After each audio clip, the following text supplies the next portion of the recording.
साथियों नमस्कार। मैं दिलीप बिदावत कुर्जा चैनल में आपका एक बार फिर गण्यमान स्वागत है। आज की इस कड़ी में बात करेंगे थार की पंचधारी गिलहरी के बारे में, जो छोटा सा जीव होने के बावजूद थार के पर्यावरण, जैव विविधता, संतुलन और पारिस्थितिकीय सेहत के लिए अत्यंत महत्वपूर्ण है। टिल्लूड़ी, चकचुंदरी, छछूंदर धारीदार गिलहरी का वैज्ञानिक नाम फनेम्बुलस पेनेंटी तथा अंग्रेजी में पालम स्क्विरल कहते हैं। शरीर के ऊपरी भाग में 5 धारियां होने के कारण इसे 5 स्ट्रिप्ड पालम स्क्विरल भी कहा जाता है। घरों के आसपास पेड़ों, दीवारों, छतों पर दौड़ने वाली यह छोटी, फुर्तीली और बुद्धिमान जीव है। यह कठोर गर्मी, कम पानी और शुष्क वातावरण में आसानी से जीवित रहती है और इसीलिए थार रेगिस्तान में इसकी मौजूदगी है। यह न केवल थार की जैव विविधता का महत्वपूर्ण अंग है, बल्कि पर्यावरण संतुलन में भी इसकी अहम भूमिका है।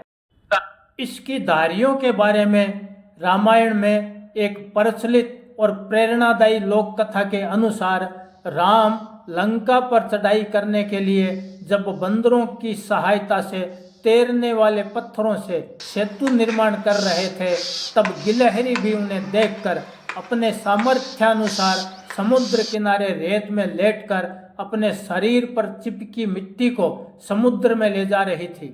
बंदरों ने उसका मजाक उड़ाया, लेकिन उसने अपना प्रयास जारी रखा।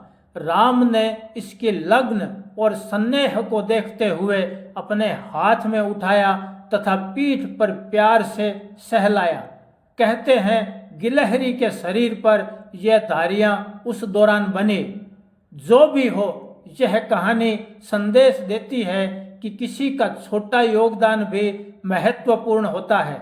निष्ठा और समर्पण का सम्मान होना चाहिए। छोटा समझकर अपने आप को पीछे नहीं हटाना चाहिए। वैसे तो दुनिया में धारीदार गिलहरियों की 20 से 25 प्रजातियां पाई जाती है। भारत में मुख्यतः 5 प्रजातियां पाई जाती है, जिनमें 5 धारी वाली गिलहरी मुख्य है तथा राजस्थान, हरियाणा, दिल्ली, उत्तर प्रदेश, मध्य प्रदेश और थार के ग्रामीण क्षेत्र में ठीक ठाक संख्या में देखने को मिलती है। थार मरुस्थल में रहने वाली 5 धारियों वाली गिलहरी घरों, ढाणियों, खेतों, ओरण, गोचर, तालाब किनारों पर खेजड़ी, नीम, पीपल, रोहिड़ा, कुम्मट, बोरडी या अन्य फलदार छायादार पेड़ों पर देखने को मिलती है। थार में ये इसलिए है क्योंकि कम पानी और 45 से 50 डिग्री तक के तापमान में भी सक्रिय रहती है। इसके अतिरिक्त थार की 12मासी फल चक्र वाली वनस्पतियों से पर्याप्त भोजन की उपलब्धता इसे थार में बनाए हुए है। इसका भोजन फल, बीज, अनाज है। बीजों को जमीन में छिपाकर भी रखती है तथा अपनी खाद्य सुरक्षा सुनिश्चित करती है। इसकी याददाश्त बहुत तेज होती है। जहाँ बीजों को छिपाती है उस जगह को याद रखती है तथा आपात स्थिति में उन्हें खाती है। इससे वृक्षों के बीजों का भी प्रसार होता है। यह पेड़ों पर या घरों में खोखली दरारों में रहती है। 16 से 19 सेंटीमीटर लंबाई, पतले लंबे आकार वाली इस गिलहरी की पूंछ की लंबाई भी शरीर के आकार जितनी होती है, जो संतुलन बनाने, कूदने, फुदकने में सहायता करती है। बहुत फुर्तीली और जीव जगत में तेज बुद्धि वाला जीव है। पेड़ों पर यह फुर्ती से फुदकती है तथा सरपट दौड़ती है। खतरा भांपकर तेज आवाज़ निकालकर अपने साथियों को सतर्क करती है। शिकरा, बाज, बिल्ली जैसे शिकारी जीव आते हैं तो तेज आवाज़ें निकालकर न केवल उन्हें भगाने का प्रयास करती है, सभी जीवों को सूचना देकर सतर्क करती है। आपने कई बार देखा होगा गिलहरी पेड़, दीवार या जमीन पर अपने पिछले पंजों और पूंछ के सहारे सीधे बैठ जाती है। पूंछ तथा पिछले पंजे संतुलन बनाते हैं तथा आगे के पंजों को हाथ की तरह उपयोग कर खाने की चीजें पकड़कर खाती है। गिलहरी स्तनधारी प्राणी है।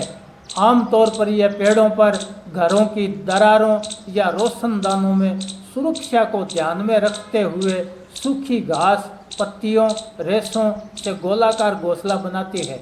इसका प्रजनन काल वसंत ऋतु में फरवरी से अप्रैल तथा मानसून के दौरान जुलाई से सितंबर के बीच होता है। यदि पर्याप्त भोजन मिले तो वर्ष में 2 से 3 बार प्रजनन करती है। आमतौर पर 2 से 4 बच्चे देती है। यह अपने बच्चों को 6 से 8 सप्ताह तक दूध पिलाती है। उसके बाद धीरे धीरे फल और बीज खाना सिखाती है। थार के पर्यावरण और पारिस्थितिकी संतुलन में इस छोटे से जीव की महत्वपूर्ण भूमिका है।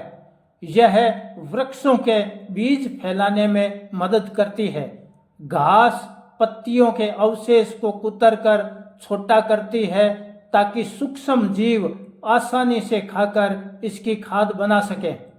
जीवों की खाद्य सुरक्षा चेन का महत्वपूर्ण हिस्सा है तथा जैव विविधता संतुलन बनाए रखने में योगदान देती है।